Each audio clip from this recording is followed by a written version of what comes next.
I had two jobs. I was a caseworker in Head Start at ABCD at the time, and I worked at Kohl's because I couldn't make ends meet. I had Section 8. I had WIC. I was on every entitlement program you could think of because it was that difficult to really think about that next step to further educate myself and to be a mom.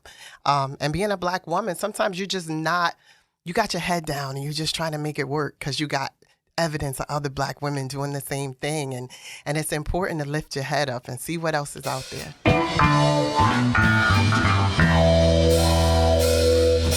Welcome to Mission Control. At Peralta Design, we launch brands. But for now, let's launch right into this episode.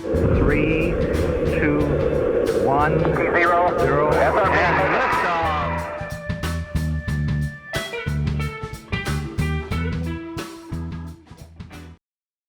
Hello, it's so good to have you here. You are the Executive Director of Alliance for Community Empowerment. I am. Yes, formerly known as ABCD. Exactly. Yes, welcome to the show. Thank you. Thank you for having me. Yes. So I like to think my story is not unique. There are plenty of powerful Black women like myself all over the world. Born in poverty to a single mom, raised by a very strong village of my grandmother and uncles and aunts, loving siblings. And the poverty really didn't seem to matter. Back then, I never really knew I was poor because I was so well loved and really high resourced in the way of guidance and support, and really told him my entire life there was nothing I couldn't do. Who's going to stop you except you?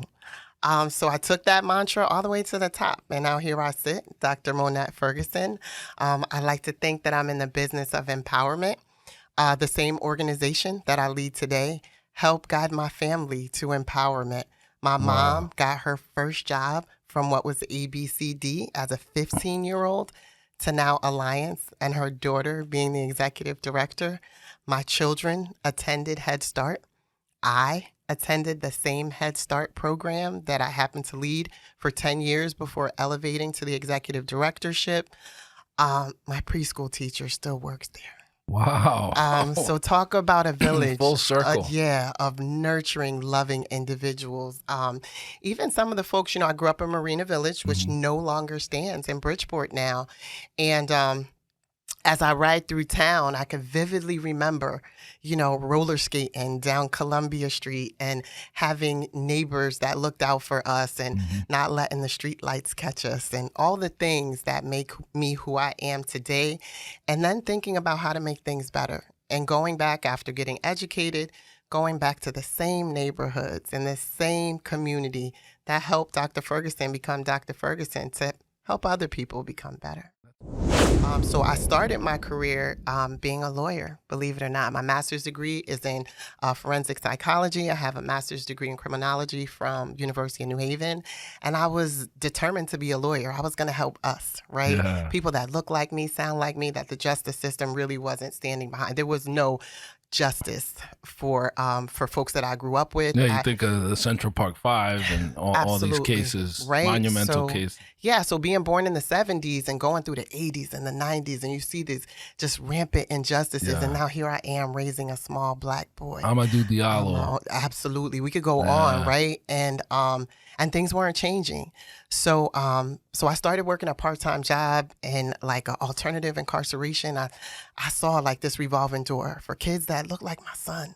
And I'm like, I can't be a part of this. Like, this is hypocrisy. Like, I can't do this, right? So it's like, okay, so what else can I do? I had two jobs. I was a caseworker in Head Start at ABCD at the time, and I worked at Kohl's because I couldn't make ends meet. I had Section 8. I had WIC. I was on I was on every entitlement program you could think of because it was that difficult to really think about that next step to further educate myself and to be a mom. And being a Black woman, sometimes you're just not, you got your head down and you're just trying to make it work because you got evidence of other Black women doing the same thing. And it's important to lift your head up and see what else is out there. So I joined the staff of ABCD, and I had people like Mr. Tisdale, like always believe in me. Let me sit. I've met congressmen and senators just sitting in the same room. He'll just say, come to my office. And I get in there and have no idea I was learning and didn't even know I was being taught. Like that's the best. Yeah. That's the best mentor to have when they're not literally saying, "Listen, this is 1, 2, 3, 4. This is the recipe for whatever for success." I was never taught that way. I was always shown. I was always put in a position to grow and have opportunities and have access, right? And that's such a blessing in this space, right? So fast forward, folks recognize the leadership ability in me. Good folks. Who said, all right, she's smarter than that. She's better than that. Let's see what created opportunities. All of a sudden, these job descriptions would appear. And I'd be like, oh, that's what I'm already doing. It's like, there you go. Right. This is the trajectory. So do you think Mr. Tisdale was grooming you for leadership in a way? Fast forward, thinking about it now in retrospect, yes. At the time, I was hard-headed. Yeah. I was talking more than I was listening. I had, my head was moving. You know what I mean? And I didn't know better. You know what I'm saying? I was that sister. I didn't know better. But now I remember one time we was in a meeting and I got so heated what was being said and what was going on. I jumped up and I ran out the room and I slammed the door. And he called me. I don't even know how quickly I got back to my office. He said, come back in here. And I'm like, then I had to sit there and think, and embarrass yourself. You done acted a straight fool. And when I came back, he didn't scold me. No. He didn't go off on me. He was just like, you understand. He gave you a redo. Yeah, you understand what just happened? Mm-hmm. You understand why it can't happen like that? Right. Right? And then to reassure me, I got you. Like, you don't have to act like that. It's a safe space. Absolutely.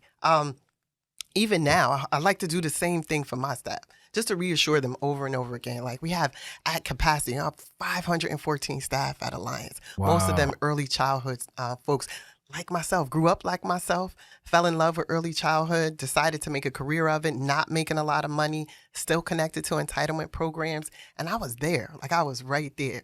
And you want to encourage folks. You don't want to beat people down when they're already down. You just want to extend that hand. So we always like to say Alliance is a hand up, not a handout. And I really treasure being that hand up. Like it's so dope to be put in a position to be able to help people because somebody helped me. What would you say is your leadership style? Wow. So because I don't even know if this is a style, right? So because I was born in the hood, I really like that shared leadership, right? Even the appearance of shared leadership. Because when people feel empowered to make decisions, they gonna go for it. They gonna put their elbows and their knees into it, right? But when they feel like you're doing it for them or you're doing it to them, it's a problem, right? Yeah. They're not gonna own anything. And that ownership is so important for us, right? Because sometimes we don't have that. Especially at work, because we might not have it at home. So I like to consider myself a shared leader. I like to consider myself like a community type leader. Like anything, no, there's no stupid response. There's no stupid question.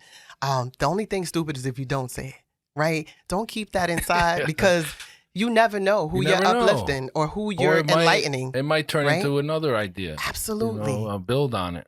You're 100% right. I know I drive my staff crazy because I go home and I wake up and I'm like, I got 20 more ideas. And they be like, easy, Tiger, right? And I'm like, nah, but we got to do this. And then we got to do it. But what about these people? And what about, and they know when I'm in the zone, don't let me come back from vacation.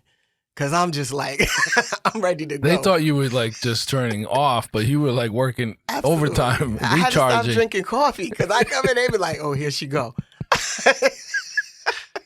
So this episode here is brought to you by the Connecticut Small Business Boost Fund. It gives small business owners access to flexible funding for capital expenditures and working capital and connects them with support services.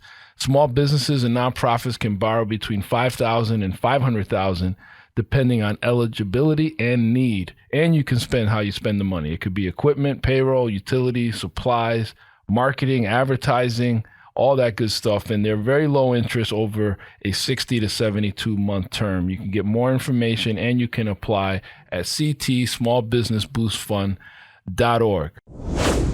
The rebrand, I'm fascinated with that. Did that happen, during your leadership, or were you there and then it happened? And if so, what prompted it? So I was elevated and I was interim and then elevated in 2019. And all along, for decades, our funders, our state and federal funders were like, ABCD is very specific to Bridgeport. And they had always challenged my predecessor with being more global with the name. We serve 8 towns. We serve Bridgeport, Stratford, Trumbull, Monroe, Westport, Norwalk, Fairfield, and Easton. Right. And before it was Action for Bridgeport Community Development. There you go. Yeah. So here I am, a new leader, a new challenge. And of course, they come at the new leader. They was like, all right, things we never did at ABCD, right? Fundraise and change the name. So I saw it as an amazing opportunity. I also saw it as an opportunity to grab and brand under my own leadership, right? And really move things under my vision, the way Dr. Ferguson sees things. And I like to call it a superpower. We took an opportunity during COVID because nobody was in person. Some folks were paying like really close attention and some people weren't paying attention at all. It was like, all right, how could we do this virtually? Capture the minds and the ideas of what's going on. So we launched a research-based process where we did surveys, we asked partners, we asked customers, consumers, more than everything. What do you think how do you think about the organization? What do you feel? What does it invoke? Some real like qualitative type stuff, right? Like you started conducting your own focus groups. Absolutely. And being a doctor kind of helped with that process, right? And we had our marketing people on board, and they had experience with this kind of thing, so they really, pointed us in the right direction. And the words that emerged from this process are the name of our organization. And trust me, every day I run into an old school ABCD head that's like, yo. What was you thinking? What happened? Why did the name change? And I could hold my head up, with pride and tell them about the process and tell them why we renamed and really ask them pretty point blank, what does ABCD stand for? And they'd be like, well, and then you talk about, the powerful words that represent the organization now and the programs that literally empower people, not just people, a community. So the words resonate. It makes perfect sense. And I took an opportunity.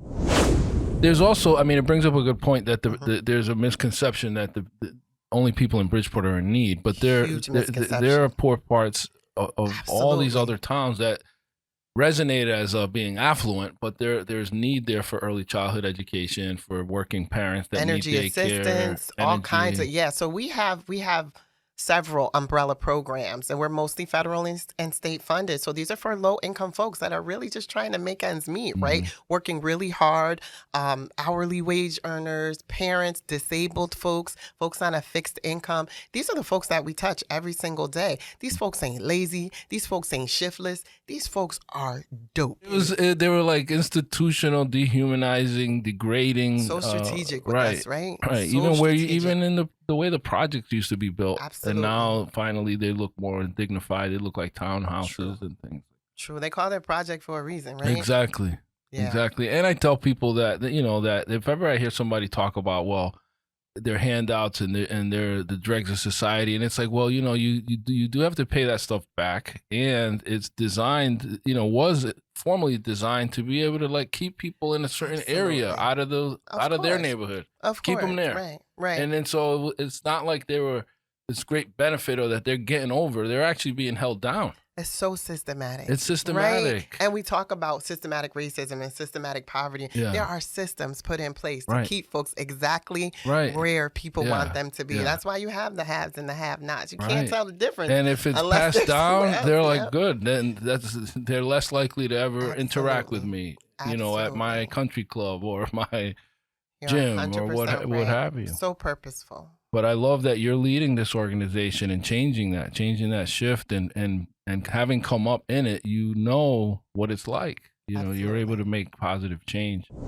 Tell us a little bit about the various programs. Sure. At Alliance. The LIHEAP program, which is the heating assistance. This is where folks come to us to keep their homes warm. Those are typically seniors, typically folks that at the high cost of energy is no secret to anyone on this planet.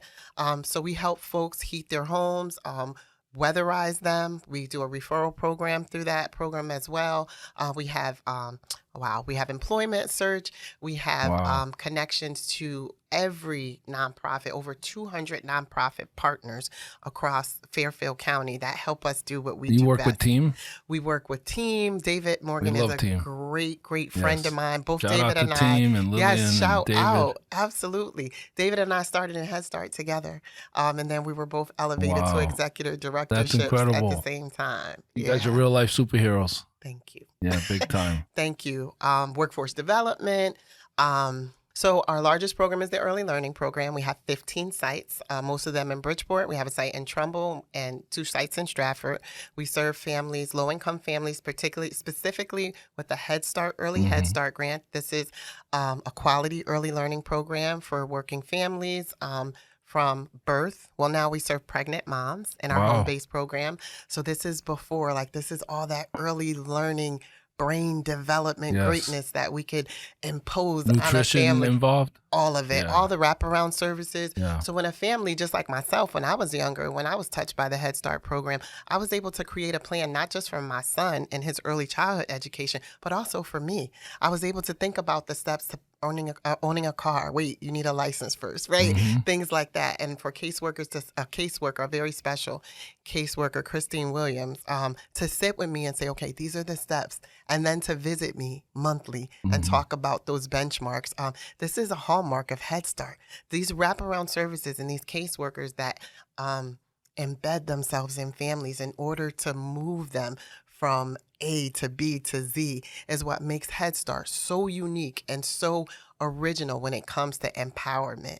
I would say that Head Start was probably one of the first emperorment programs that the government saw fit to continue, and thank God see fit to continue. And we see that there's I'm not gonna, don't quote me on these numbers, but vocabulary words of like an inner city child compared to suburban child who's got 2 parents that are constantly reading to him or her, and that the disparity could be like one kid knows 500 words and one kid knows like 10,000 words. Like it's a big gap. It's huge. And then we talk Head about Start can help. It can help access and opportunity, right? Yes. My favorite 2 words in the world, access and opportunity. And it's not just about reading to a child or those social emotional activities where they're playing with other children. It's really about starting with the parents, right? Because that's the first educator of every child, right?